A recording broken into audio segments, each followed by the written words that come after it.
اگر کوئی شخص کھڑے ہو کر کے کنگھی کرے تو وہ بال بال قرض میں مبتلا ہو جائے گا. اور دوسرا سوال یہ ہے کہ اگر کوئی شخص رات میں کنگھی کرے تو یہ سنت نبوی سے ممنوع ہے یعنی سنت کے خلاف ہے. جی، ہماری خواتین جو ہے دین سے دور ہے یا دینی تعلیمات سے دور رہنے کی وجہ سے بہت سارے وہم و گمان ان کے دل و دماغ میں یہ رچ بس گیا ہے. بعض خاتون سمجھتی ہے کہ کھڑے ہو کر کنگھی کرنے سے لوگ بال قرض میں مبتلا ہو جاتا ہے یا رات میں کنگھی کرنا سنت کے خلاف ہے. تو حدیث کے اندر ایسی کوئی ممانعت نہیں ہے کہ کھڑے ہو کر آپ نہیں کریں کنگھی یا رات میں نہیں کریں.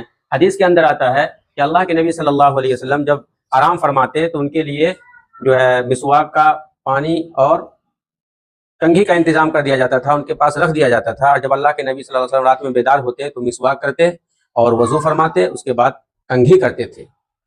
تو جو ہمارے دماغ میں یا خاتون کے دماغ میں جو یہ باتیں ہیں کہ کھڑے کھڑے کنگھی کرنے سے بال قرض میں مبتلا ہو جاتا ہے یعنی اس کے اوپر بہت سارا قرض آ جاتا ہے، یہ ان کا وہم اور گمان ہے، بے بنیاد باتیں ہیں. ایسی بات کو چھوڑ دینی چاہیے. جزاک